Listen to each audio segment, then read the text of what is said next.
کوئی بندہ یہ دعویٰ نہیں کر سکتا کہ میں پورے اخلاص کے ساتھ عبادت کر رہا ہوں۔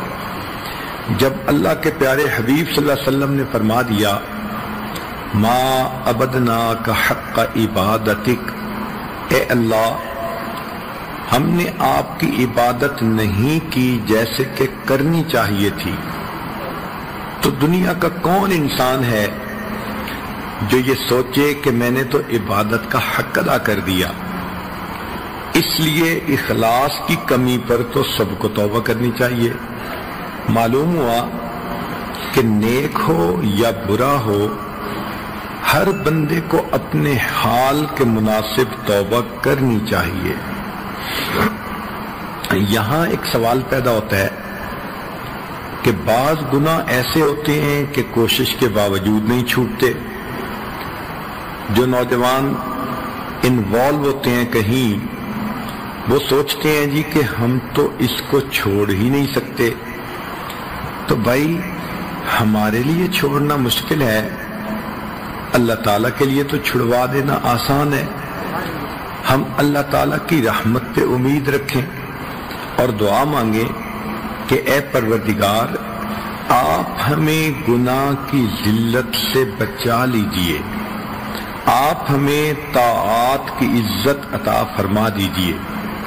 اور سچی بات تو یہ ہے کہ جب نقصان کا ڈر ہوتا ہے تو پھر انسان آسانی کے ساتھ گناہوں کو چھوڑ دیتا ہے۔ مثال کے طور پر بچھو سے ڈر ہوتا ہے کاٹنے کا، کوئی بھی قریب نہیں جاتا۔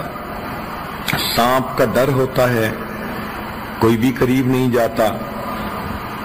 بجلی کا ڈر ہوتا ہے، کوئی بھی اس کو انگلی نہیں لگاتا۔ آگ سے ڈر ہوتا ہے، ہر بندہ دور رہتا ہے۔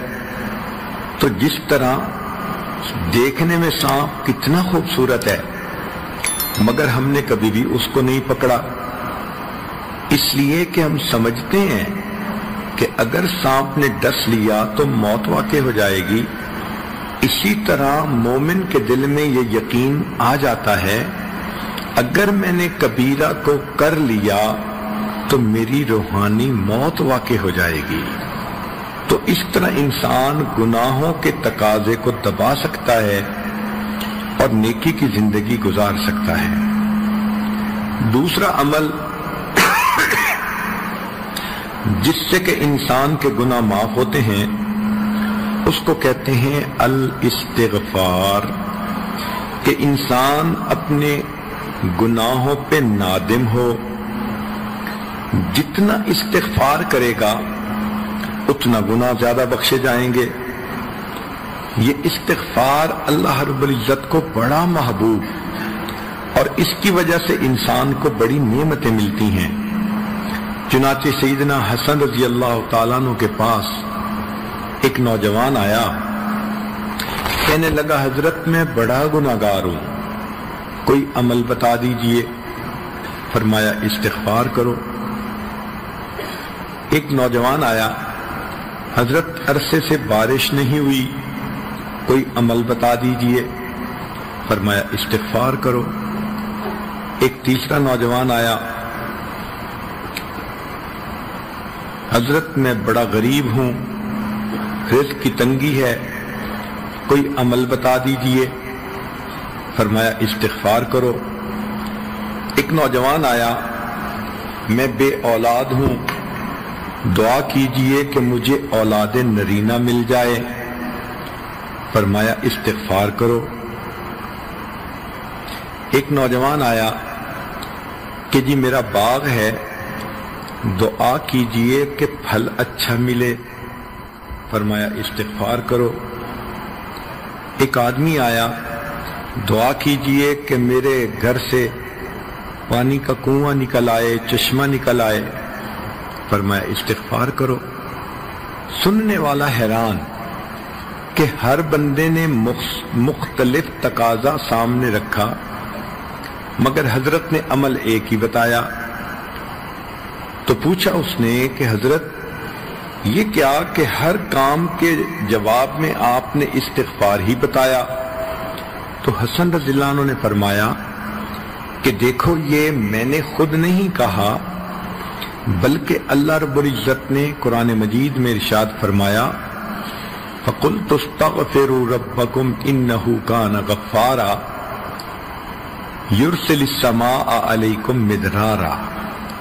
تو دیکھیے گناہ بھی معاف ہوتے ہیں، استغفار سے بارشیں بھی نازل ہوتی ہیں، وَيُمْدِدْكُمْ بِأَمْوَالٍ، اللہ مال کے ذریعے مدد کرتے ہیں تو غربت بھی ختم ہوتی ہے، وَبَنِينَ، اور اللہ تعالیٰ بیٹے بھی عطا کرتے ہیں تو بے اولاد لوگوں کو اللہ تعالیٰ استغفار کرنے کی وجہ سے اولاد نرینہ بھی عطا فرماتے ہیں، وَيَجْعَلْ لَكُمْ جَنَّاتٍ، اور اللہ تعالیٰ پھل بھی عطا فرما دیتے ہیں، کاروبار میں برکت اور پروفٹ دے دیتے ہیں، وَيَجْعَلْ لَكُمْ أَنْهَارًا، اور اللہ تعالیٰ چشمے اور نہریں بھی جاری فرما دیتے ہیں۔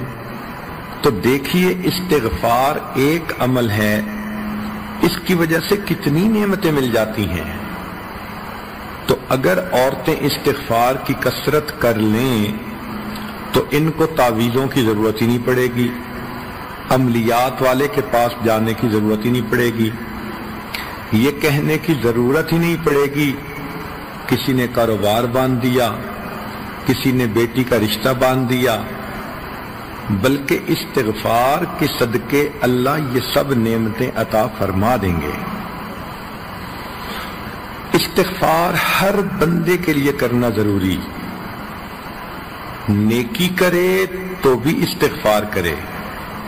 ذرا غور کیجئے کہ نبی علیہ الصلوۃ والسلام جب وضو فرماتے تھے تو وضو کے بعد استغفار فرماتے تھے، حالانکہ وضو عبادت ہے اور حکم شریعت ہے کہ جو عضو وضو کا دھوتے ہیں اس کے گناہ جھڑ جاتے ہیں، تو گناہ جھڑنے والا عمل ہے، مگر اس کے بعد پھر استغفار کہ وضو کے بعد نبی علیہ السلام پڑھتے تھے اشہد ان لا الہ الا انت استغفرک واتوب الیک۔ نماز کتنی عظیم عبادت ہے کہ جو آدمی پابندی سے نماز پڑھتا ہے اللہ تعالیٰ اس کے گناہ اس طرح مٹاتے ہیں جس طرح 5 مرتبہ غسل کرنے والے کے جسم سے میل مٹا دی جاتی ہے۔ لیکن نماز کے بعد بھی نبی علیہ السلام استغفار فرماتے تھے۔